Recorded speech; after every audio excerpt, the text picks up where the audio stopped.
Nanghatag ang gobyerno og itaytulat no mga kaistorya ngadto sa kalungsuran o bisan sa tibuok Pilipinas mga kaistorya.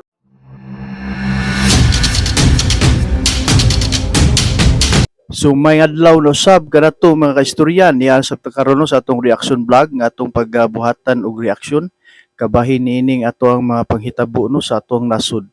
So diin doon ako ihatag kaninyo nga maayong balita mga kaistorya tungod kay sa tibuok nasod no niabot og 194 kalibo kapin ang nahatagan og benepisyaryo sa panggobyerno no pinamuluan karon sa administrasyon ni Bongbong Marcos diin 194 kalibo kapin nga mga e-title lots nga giapod-apod ngadto sa katawhan nga diin aom sa ilahang panginabuhian mga kaistorya nga mao ang pag magsasaka mag-uuma mga kaistorya.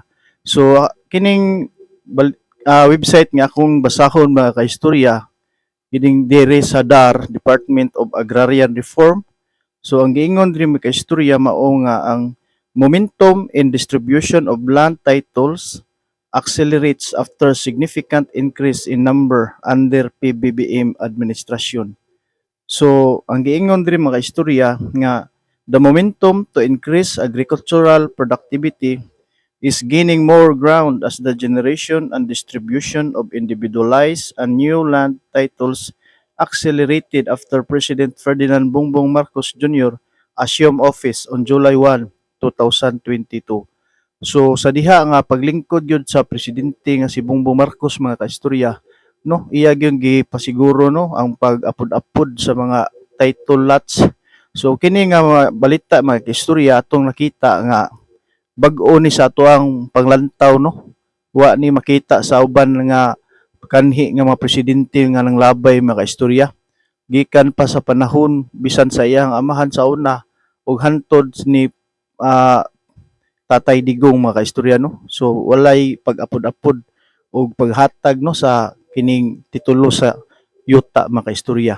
So atong nakita mga kaistorya nga base sa report daghan gid ang nalipay no o masaya gyud ang ilang panagway mga kaistorya tungod niining title lots nga gihatag sa administrasyon karon nga panggobyerno mga kaistorya. So atong tiwaso no, as a report on the Department of Agrarian Reforms DAR collated year-end data, the department has distributed a total of 194,111 electronic titles, e-titles, emancipation patents, and certificates of land ownership award of covering 229,546 hectares of farmlands to 186,290 agrarian reform beneficiaries under the past 2.5 years in office of the President Marcos Jr.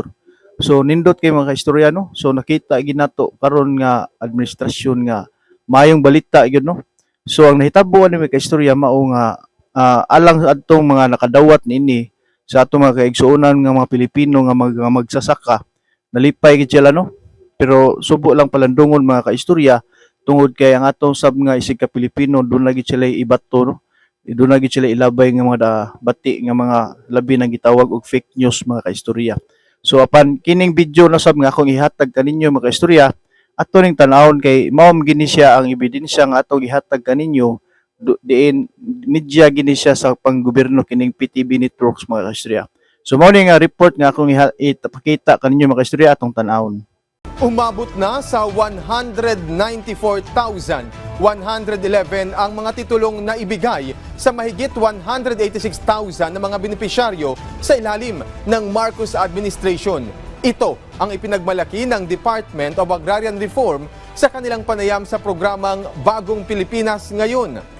Ayon kay DAR Secretary Conrado Estrella III, kinabibilangan ito ng 132,393 na e-titles o parcelized titles at 61,718 regular titles, nakatumbas ng mahigit 200,000 na mga ektarya ng lupain.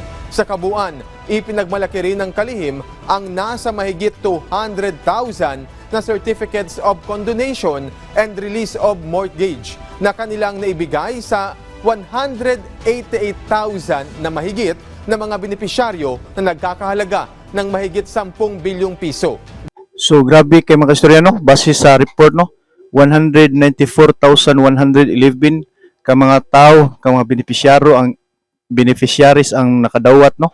So nya atong nakita sab sa report dinhi sa kining paghatag no, diin gihatag ang mga titulo, ang mga katawhan no, napuno gyud ang gym mga kaistorya.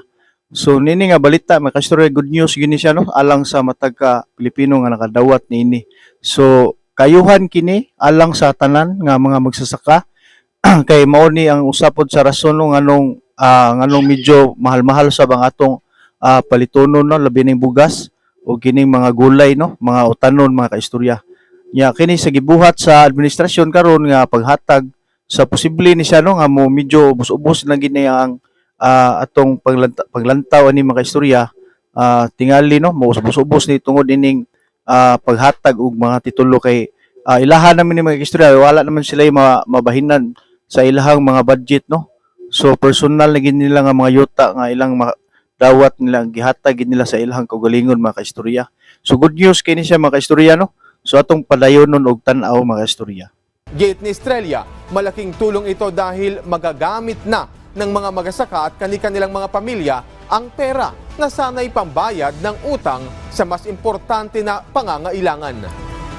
Hindi na sila magbabayad sa utang, no?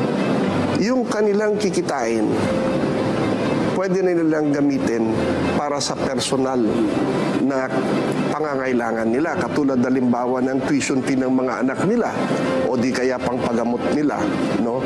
Or pwede nilang gamitin so that they can engage in a more modern and scientific method of farming. Scientific method of farming na aangkop dun sa climate change na tinatawag natin. So mo na no. So nag-ilang giingon mga kaistorya sa report nga magamit na sa kada magsasaka ang kwarta nga din adton ta i-share sa kining yuta apan kay ilaha naman.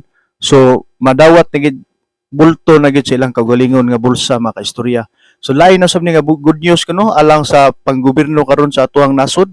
So daghan pang umabot nga mga balita nga good news mga kaistorya kay atong nakita magyud nga ang kanang panggobyerno karon sa atong nasod nagtinguha gid no, nagtrabaho og maayo alang sa kaayuhan sa atong katawhang Pilipino.